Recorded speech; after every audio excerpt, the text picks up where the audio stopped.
30 regular session. It's like 429 C Street, April 21, 2020. Call to order, invocation. I will do that. Please rise. Let us pray. Lord, tonight we pray for the repose of the souls of two Lemoore residents, Shell Neal and Jan Savage. Welcome them to the house of the Lord and give them peace. Help the public safety first responders and medical staff have strength to aid the victims of the coronavirus, and look over the city council and staff and give them wisdom to conduct today's meetings and make decisions in the best interest of our citizens. In your name we pray, amen. Pledge of allegiance. I pledge allegiance to the flag of the United States of America and to the republic for which it stands, one nation, under God, indivisible, with liberty and justice for all.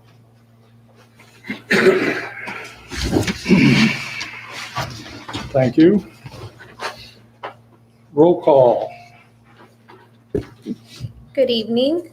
Councilmember Lyons, Here. Councilmember Scaldi, Present. Mayor Pro Tem Plord, Present. Mayor Neal. Thank you. We have a quorum. Any closed session report? No report, council. Okay, agenda approval, additions and/or deletions. We need to pull item 3-3 as we received written comments. All right. Oh, thank you. Public comment. For general public comments and comments regarding specific city council business items, all public comments must be received by email no later than 5 p.m. the day of the meeting. Comments received at this time will be read aloud by a staff member during the applicable item, provided there are such comments may be read within the normal 3 minutes allotted for each speaker. Any portion of your comment extending past 3 minutes may not be read aloud due to time restrictions. In a general public comment or comment on a business item, it is item received after 5 p.m., efforts will be made to read your comment into the record. However, staff cannot guarantee that written comments received after 5 p.m. will be read. All written comments that are not read into the record will be made part of the meeting minutes, provided that such comments are received prior to the end of the city council meeting. So I might add that any comments that are added to the minutes will be in brief, and that written portion will be added to the handout portion of the on the agenda page. So we have public comment. City Clerk. So I received a public comment from a resident, Gary Smith. So it reads, shutdowns basically propped up an unprepared healthcare system. It's accomplished. Medical and personal protective equipment supply poorly replaced in prior administrations is coming online. Large field hospitals, hospital ships, and treatment methods using existing drugs are in use. We have no more ICU units, beds, ventilators, etc. Even toilet paper is back. Economic destruction is not recommended, but is being engaged in. We are the most technological, entrepreneurial, savvy, intelligent, and industrious workforce. Put that brilliance to use. Processes are needed in reduced misery from not working, business destruction, people going broke, and basic grocery items undergoing rapid inflation as well. Lemoore City Council can certainly entertain and consider the following to open up local business, if not more creative approaches. Otherwise, why did you take on the task of city council member? Continue masking. Be insistent. Allow taking temperatures outside a business. Nurses and trained medical EMTs exist, need work. Allow restaurant seating with social distance table separation, no bar seating. Limit customer populations inside businesses. Yes, lines will result. Big deal. Costco and Walmart are managing it well.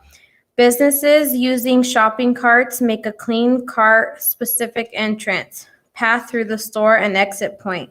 Some do it already. Many more could. Arrows mark the path from vegetables to aisles to frozens and out. Where drive-up service is possible, use it exclusively. And barber, nail, beautician services, shops work by appointment, use masks, social distance if multiple service stations exist.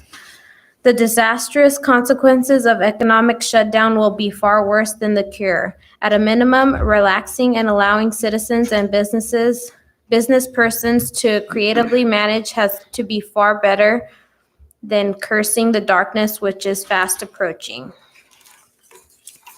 So that was public comment number 1.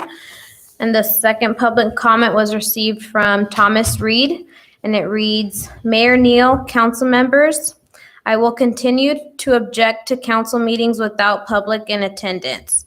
There is a term, reasonable accommodation, used to make the worksite accessible for those with handicaps. The way I understand it, the governor has issued an order that enables this council to dispense with the public's presence. It was not a directive to prevent the public from attending. It was the sole action of this council that has made it possible to continue council meetings without the public in attendance. As I have said before, there is a building next door that could be used to make a reasonable accommodation for members of the public to attend with what should be public meetings. It seems as though this council is not willing to make a reasonable accommodation. On to the golf course. Again, it is my understanding that there was no directive requiring the golf course to be closed. This council and city manager have made this decision, thereby denying city residents and others the opportunity to play golf. I have been making a trek to Sanger to play golf at the Sherwood Forest Golf Course. Everyone understands the current situation and is practicing social distancing. The staff has established a temporary site outdoors to check in those with starting times and for those selling of merchandise. Likewise, there is a temporary outdoor location to purchase food-related items. Sherwood Forest, even on weekdays, is finding the course to be filled. This should have been an excellent time for City of Lemoore to continue serving the public with an activity that has minimal risk for the spreading of the coronavirus. Being outdoors is a suggested option for those of us isolating at home. Why is it that increasing numbers of people are permitted to walk the fairways, even ride bicycles down the fairways, yet those of us who play the game are not permitted to do so?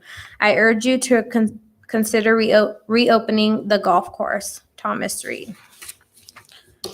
And that's it. Thank you. All right, thank you. Concludes our public comment. Ceremonial presentation, section 1. None. None. Department city managers report. Section 2. Yeah, good evening, Mayor and council members. A couple items to report on, then I have a few comments on the public comment, if I may. Starting out, King's Mosquito Abatement, had another meeting with them. They have brought on their seasonal employees and are functioning once again and out there. The National League of Cities, there's currently no funding in the bills that apply to cities with a population of under 50,000. So there's some pass-through monies that are being presented and coming to cities, but to qualify, you have to be larger than 50,000. So they're pushing hard. We've signed petitions to try to get some of that funding for lost revenues for towns such as ours. On that same note, the governor, in one of his executive orders, has stated that certain businesses can defer sales tax payments to their local governments for up to 12 months. We looked at our business licenses in Lemoore, and that order affects all but 6 businesses in our town. So the pretty much the fuel industry is still affected, and they'll have to pay their tax.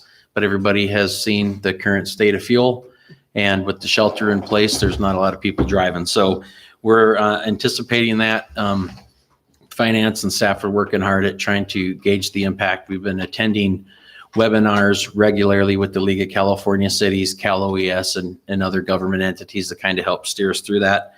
But we are pushing very hard to try to get legislation to include funding for cities of under 50,000, as there's many of them.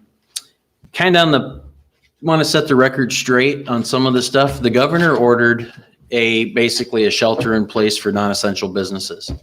The Kings County has followed that up and basically support the governor's actions. The city, myself and staff, we're not afforded the right to relax any of those conditions.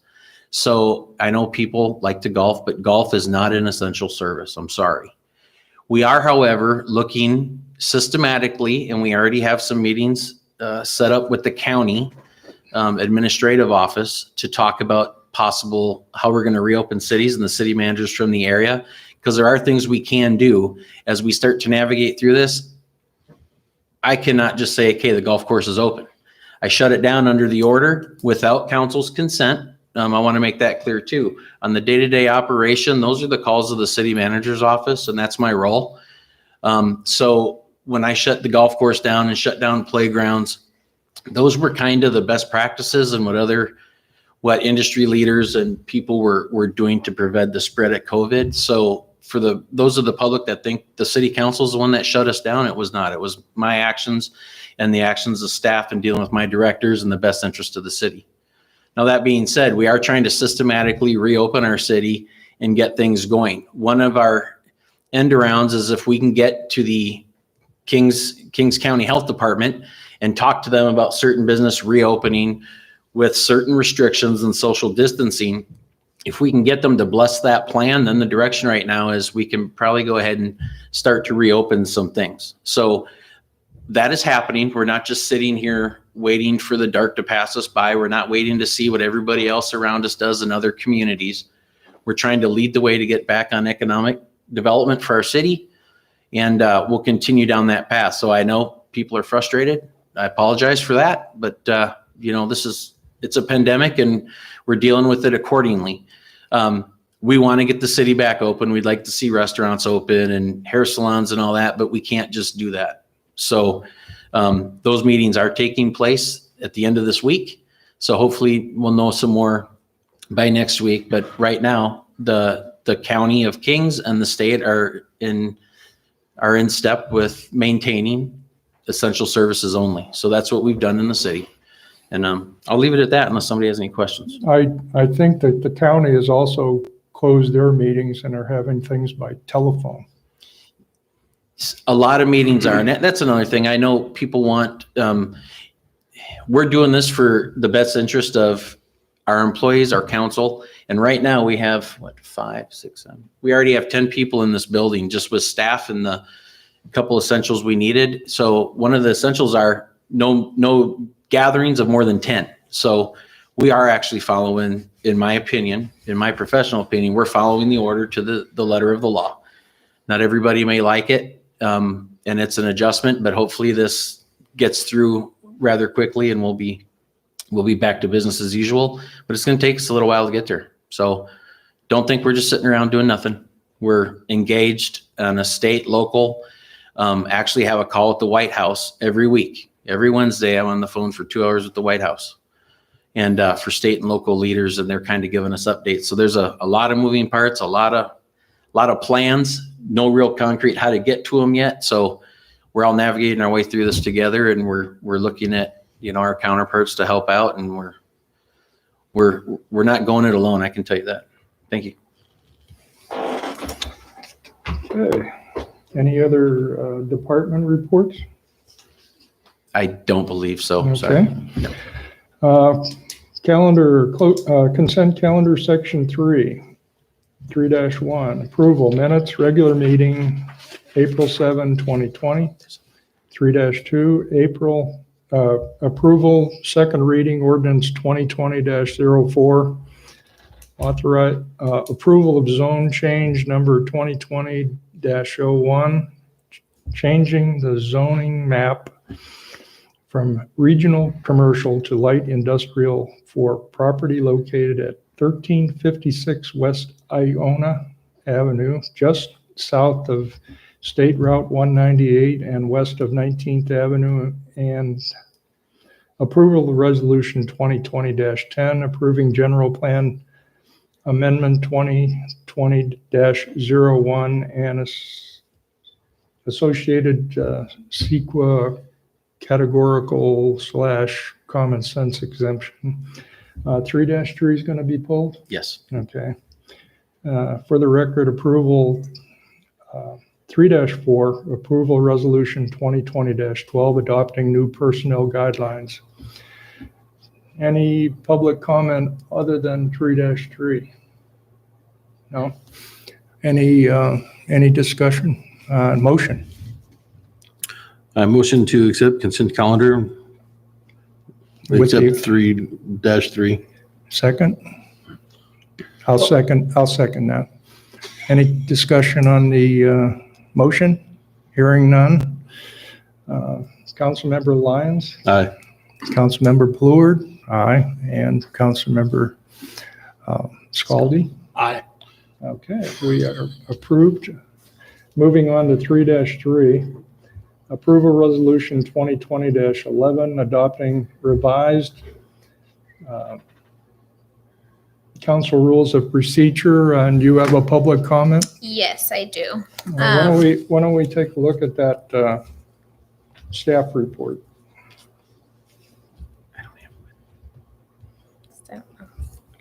I can find it.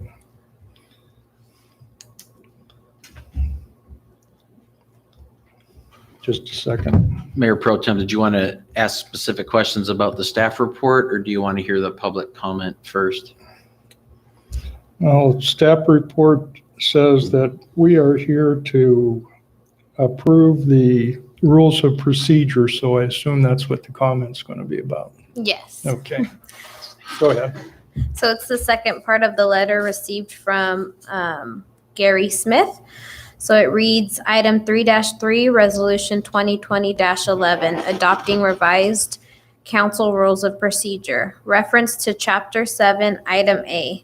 I strongly object to the change which deleted quotation marks and excluding the mayor and mayor pro tem. I object because the agenda of the city should be the assented item of elected individual. Without the consultation and consent of the mayor or mayor pro tem, governance is terminated by the elected. The city manager is not elected. Under no circumstances should the elected be eliminated from city agenda development. Preparation by city manager, no problem. The end decision belongs to the elected. In the deletion, you have basically eliminated any reason for voting for an elected person and created in its place an administrative state in which bureaucrats plan, execute, and drive governance. This is not consistent with any kind of rational federalism by which we are to be governed. I respectfully request that the above item not be changed. It is unacceptable any level outside of a dictatorship. If this is not obvious to the elected present, some real deep thinking needs to be engaged in. Gary Smith. Signed. Thank you. If I could comment on that. So it's in our rules of procedure that we bring the agenda to the mayor prior to posting. In reality, that's not a practice we do all the time. We have in the past. Sometimes it happens, sometimes it doesn't. But it doesn't affect our government. We're a city manager, city council form of government. In my roles and responsibilities, I'm responsible for agenda, putting items on the agenda, as well as our elected officials. But in order for the council to put an item on the agenda, it has to be given to staff or direction given to me in a convened meeting. So if you haven't given me direction previously to put it on the agenda, meeting with the mayor or mayor pro tem the Friday before the agenda goes out, doesn't put it on the agenda. The mayor and mayor pro tem they cannot speak for the whole council and give direction. The council as a whole has to give that direction in a meeting such as tonight. So I think the objection is just, that's not how our form of government works. Do you have anything to add? City Attorney? So you're correct in how you cite how things should be placed on an agenda, but it also helps your staff with managing workload, with requests from council for items on an agenda.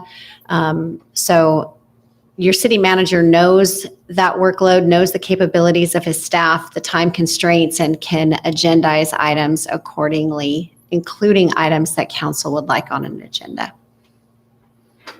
It's ironic because this agenda here was brought forth by one of our council members in a previous meetings a couple months ago to relook at the rules. So that's why we're back with it now. From a council member standpoint, I think it would delay the development of the agenda if we had to wait for the mayor or the mayor pro tem to have a consultation with the city manager to develop an agenda, especially when sometimes it's not done until close of business on the Friday before. So I recommended that we pull that or line out in consultation with the mayor and mayor pro tem just to expedite the process. And like the city manager said, the council can ask, with the consent of 3 council members, direct an item be put on the agenda for a future meeting. And so I don't think there's really, I don't think it's a big issue. It doesn't, it's our normal practice. The way we do business is without the consent of, without a stumbling block, let's say. So I would recommend that we keep it lined out.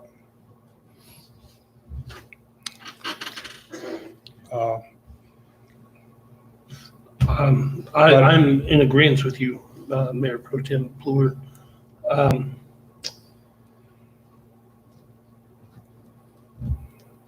So why does it need to be changed then?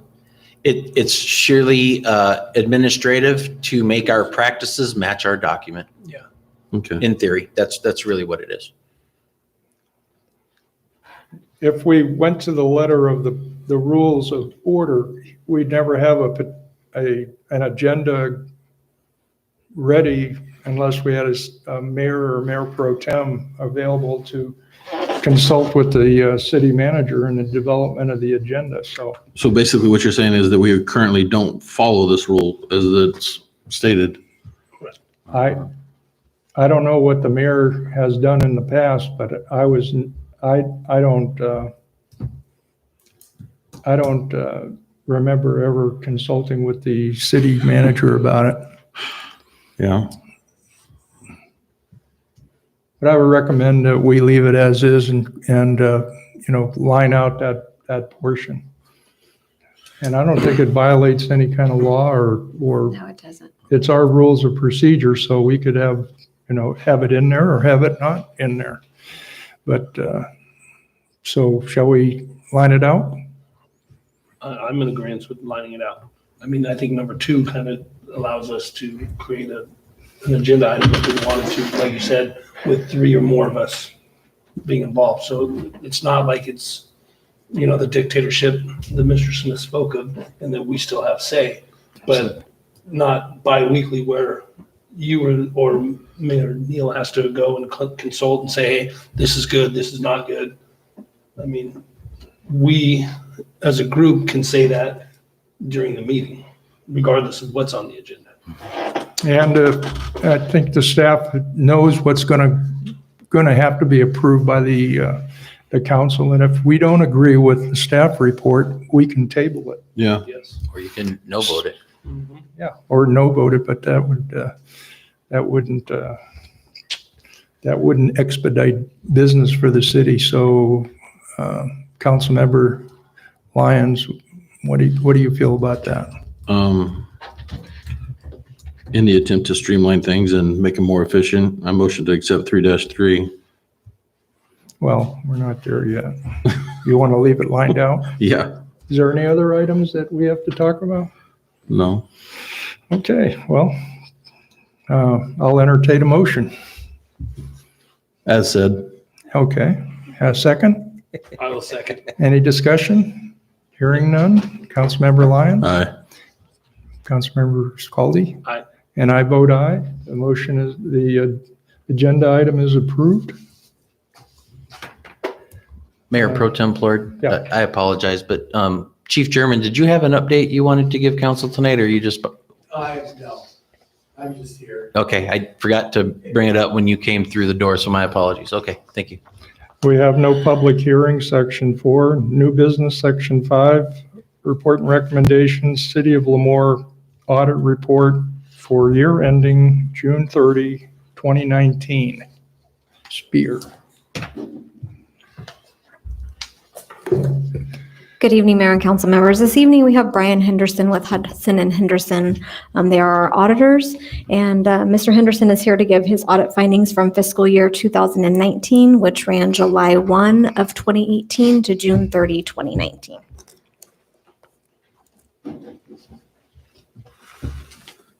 Good evening, members of the council. As mentioned, I'm Brian Henderson with Hudson Henderson and Company. We were engaged by the city to perform the audit of the city's financial statements. We were also engaged in a report to you as well by the County of Kings to provide an audit over your TDA fund, as well as the annual appropriations limit review and agreed upon procedures. We issued our opinion on the TDA financial statements March 6th, and that was in accordance with government audit standards as well as TDA compliance standards. We issued an unmodified opinion on the financial statements, that they're free of material misstatement and fairly presented. As well as for the GAN annual appropriations agreed upon procedures. This I don't believe had been done before for you. So this is our first year engaged to be your auditor. So we had brought this forth to the city's management that this is a requirement that we review the annual appropriations limit that you approve every year in accordance with the article and all the rules such forth. We did those procedures. We did find that the annual appropriations limit that you approved back prior to 2019, so it's approved before the fiscal year end, actually had an error in the calculation. The city management has corrected that error, and they actually corrected the error before we discovered the error. That error will be adjusted and has already, I believe, been brought forth to you for the fiscal year 20 appropriations limit. It was just the decimal in the wrong spot that led to that error. It wasn't a material error, but agreed upon procedures, we report what we find to you. For the city audit itself, this year we performed the audit in accordance with audit standards, government audit standards, and there was no single audit this year. So federal expenditures were below $750,000 of grant awards. So as such, there's no single audit required. I'll briefly discuss just required communications with you, process of the audit, brief highlight, financial highlights, and then the results of the audit and the findings. We made one minor change, or I shouldn't say we made a change. We implemented a new accounting standard this year, GASB 88, mostly as a disclosure piece in which we expand the debt disclosures and disclosing the information in regard to possible default and or acceleration clauses, merely wording. No changes to the accounting principles and or numbers.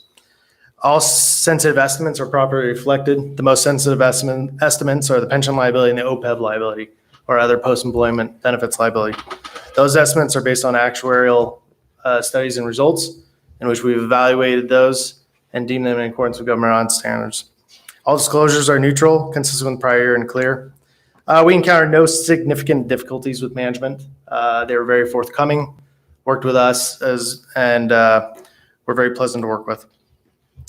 We did make some adjustments during the course of our audit. 6 adjustments in total that we deemed to be material adjustments in the court and as during the preparation of the financial statements. We made some adjustments to the water fund in regards to a capital asset being improperly deleted when it was still in presence. That was $352,000. We made a prior adjustment to properly reflect the Leprino debt as recorded in the RDA successor trust fund. That was $692,000.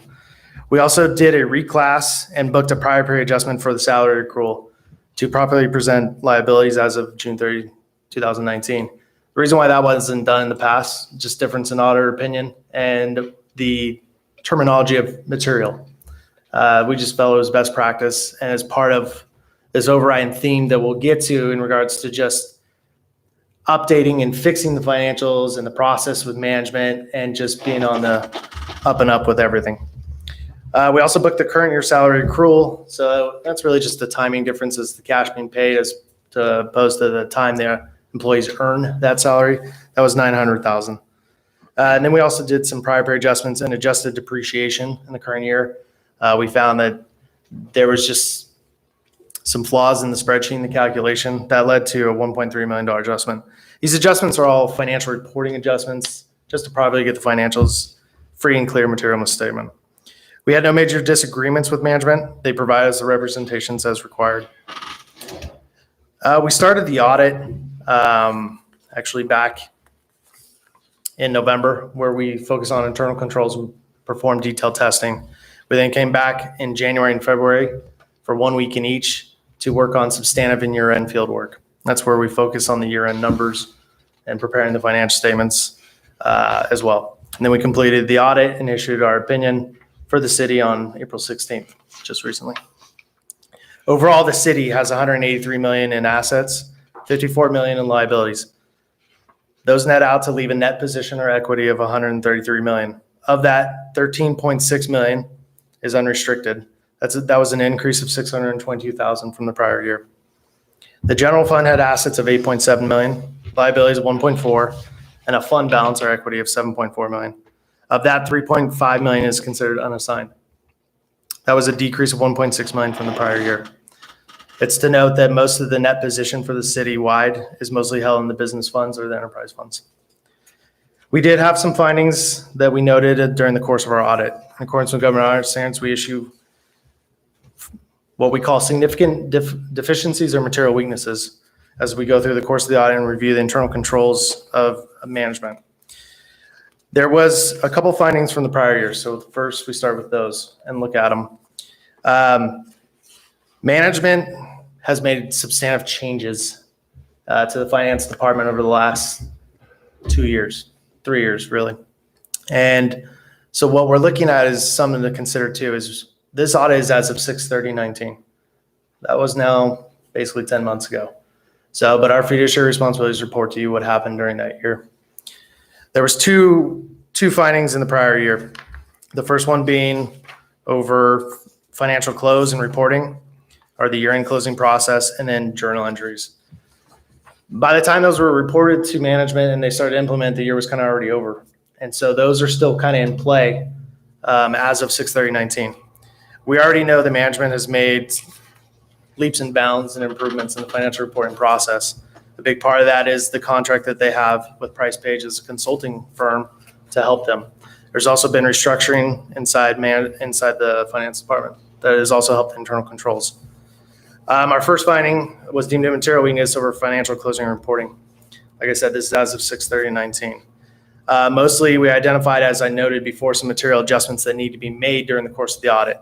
That just kind of autos this finding. When we have material adjustments that were not prevented and or detected as part of the internal control process. So with those adjustments being made, that kind of led to this. And we definitely feel that management now has more process in place and fully expect when we come back out for the 6/30/20 audit, we hope that what we believe is going to happen is happening, and there will be some positive adjustments. Bank reconciliations is a key and part of any internal control. During the review, we noted that the bank recs were not being performed timely. Management was aware of this. As far as we know, you're aware of this.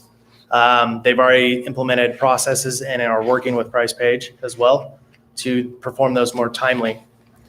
And so, again, like I said, this year delay of the course of the audit being done and everything else, by the time they're found and noted, the year's almost over. But we already see an improvement, and management has provided, by the way, I should say this, management has provided their responses, their formal responses to each finding, and that's included in the report that has been given to you.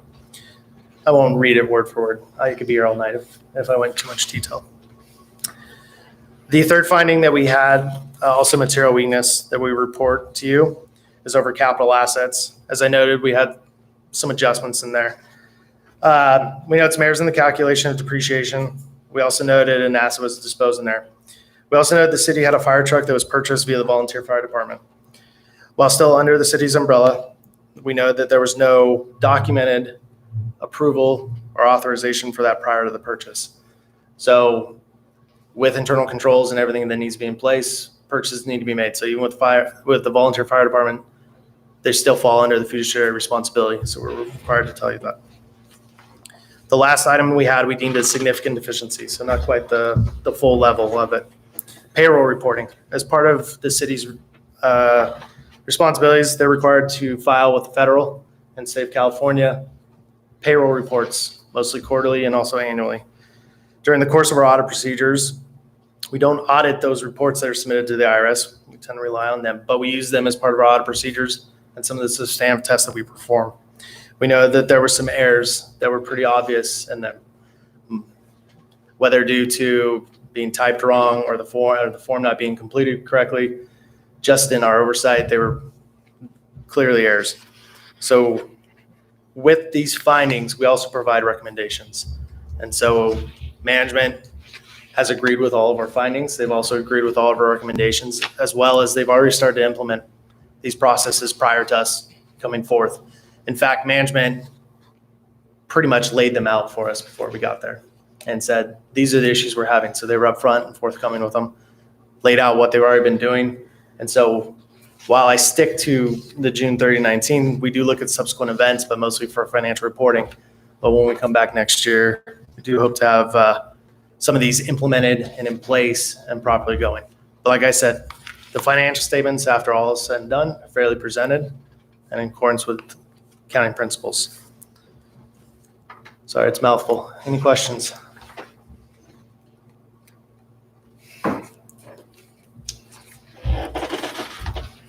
No questions. You did a good job. No questions. I guess we'll have this for homework between now and next year so we can find out. Yeah. But like I said, management basically gave us these and said, look, we already identified the issues. Part of our audit is inquiries and documenting and everything else. A couple of the things we found that we've been working with Price Page, they were already aware of it. And so now it's getting the right people in place, which they already need the results to follow. Okay, thank you. Welcome. Any questions? Hearing none, I'll go ahead and make a motion that we, It was just informational only. No motion needed. staff recommends that we receive and file the audit. Should we? Should we receive and file the audit? You can. Okay.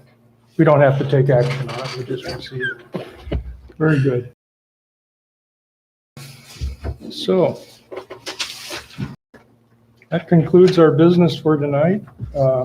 City Council reports and requests, Section 6. Member Lyons. Okay, yeah. I went to, it is the KWRA at 8:00 tomorrow morning. And I would like to give my sincerest condolences to the Neal family. Who was the other person you had mentioned? Jan Savage, she was a regular here. Remember, do you know Jan Savage? She was also at the, a long time member of the senior center. But Well, my I think she condolences. died at the age of 92, so that's a full life. Yeah. So my condolences go out to her family as well.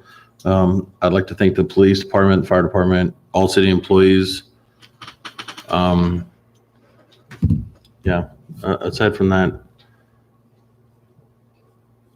hard times, difficult times, hard decisions. Agreed. Councilmember Scaldi?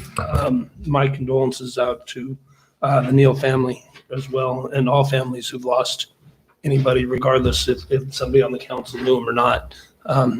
Everybody's got a parent or a brother or sister. So, it's a rough time that we're living in. And to me, I don't think anybody likes it. I don't like sitting at home with my kids all day. I don't think my kids like sitting at home with me all day. But it's nature of the beast. And I want to open up this town as much as the next person. I want the golf course open. I've spoken with the city manager about it before, but we can't just do stuff to do stuff. Okay, there's steps that need to be implemented, and hopefully those avenues are open. So, I've said all along, I want Lemoore to get better, and I want businesses to thrive. And unfortunately, right now, we don't have that. Okay. I think that every person up here has the best interest of every person in the city in mind when we make our decisions. So feel free, you can contact me, and I'd be more than happy to sit down and talk with you or Zoom with you, because that's kind of the new thing, the Zoom meeting. I have a computer, I'll Zoom with you. But like I said, if we're not making you happy, I apologize, but we're doing what we think, at least I'm doing what I think is the best interest for everybody. So thank you. Please stay safe. Good job. Comments are, I also have a bunch of boards and committee meetings next week, and then, this weekend, next week, and most of them are done by phone. There is a Zoom that I struggle through because I'm not familiar with Zoom, but I did have a meeting last week on Zoom, and it I struggled through it. I made it. But we had a comment tonight about our rules of procedure, and the council submitted changes to our rules of procedure to try to make it the way we do business.